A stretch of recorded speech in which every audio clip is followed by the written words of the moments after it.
इस छिद्र में सिंदूर की रेखा दी हुई है और तुम मेंढ घर के निकट जाना और निशान कोण के निकट चले जाना। निशान कोण में तुम्हारे एक सिंदूर की रेखा दिखाई देगी। तो तुम सिंदूर की रेखा के पास चले जाना और जहाँ पे सिंदूर की रेखा लगी हुई है वहीं पे तुम्हें एक छोटी सी छिद्र दिखाई देगी और छिद्र होकर के तुम मेंढ घर में प्रवेश कर जाना और लखींदर की वंश करके अपने माँ के पास पुनः वापस लौट आना। ठीक है माँ, ठीक है माँ। हे माँ, हो पुत्र, इस मेंढ घर में हवा तक प्रवेश नहीं होता है माँ। हाँ पुत्र, और वो सुई की नोक के बराबर रास्ता है माँ। हाँ पुत्र, हे माँ, कहो पुत्र, तुम मुझे इधर नील में डाल दिया माँ। ये कौन सी जाल में मुझे फंसा दिया माँ। क्या चाहते हो पुत्र? माँ, मैं जो कह रहा हूँ तुम ध्यान पूर्वक से सुनो माँ।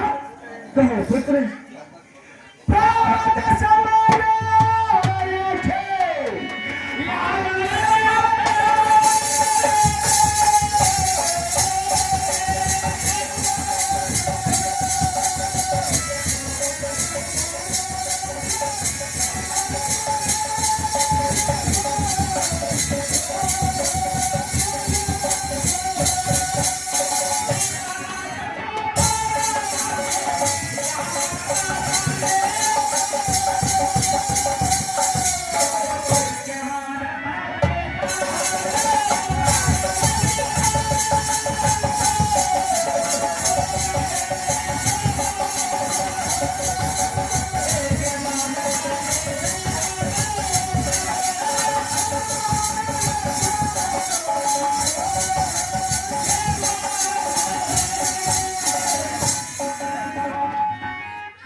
हे पुत्र, तुम इतनी सी बात को लेकर चिंतित हो रही हो और मैं जो कहती हूँ हमारी वाणी को तुम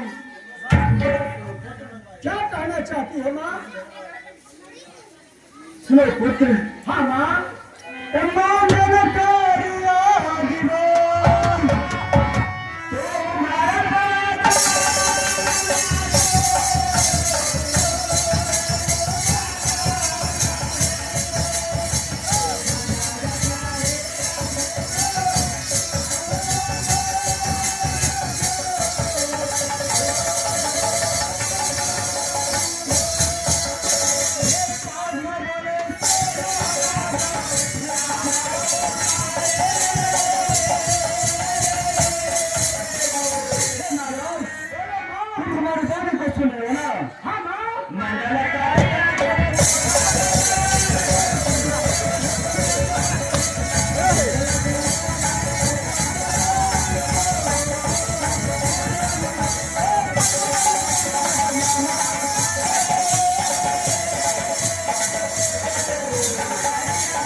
कहो मां, इस समय तुम हमारे साथ समुद्र के निकट चलो।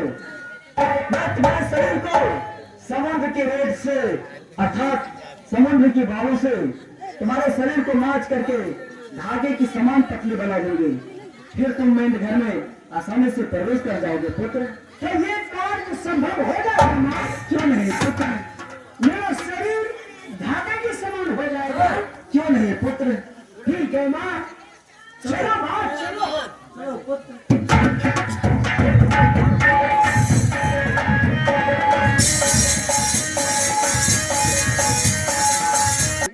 क्या तुम समुद्र के किनारे? मैं तो नहीं जाऊंगा मां। मेरा विशाल ऐसे शरीर को नाचते एक धागे की समान बनाएगी मां। हाँ पुत्र। मां, मुझे संदेह हो रहा है मां। मेरा शरीर छाप न जाए। ऐसे गाने क्यों बोल रहे हो? थोड़ी सी चिंता हो रही है ना? नहीं भले मुझे चिंता करने की क्या आवश्यकता है? ठीक है ना? मेरा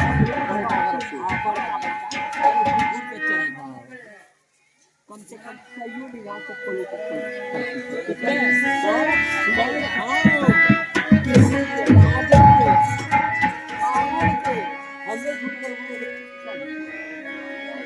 पूर्वा तो पानी बोलिया जगह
हे नागराज, मैं तुम्हारे शरीर को माच करके धागे के समान पतले बना दूंगा नागराज। अब तुम मेरे घर में आसानी से प्रवेश कर जाओगे नागराज। जाओ नागराज, लखींदर की डांस करके अपना माँ के पास थोड़ा लौट आओ नागराज। जाओ नागराज।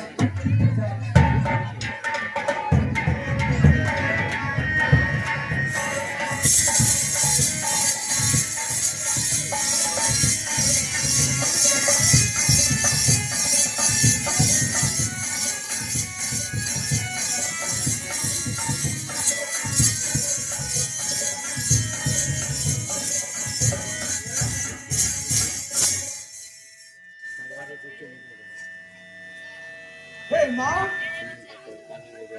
तुम मेरा शरीर वास्तविक में एक धागे की समान बना दी है ना?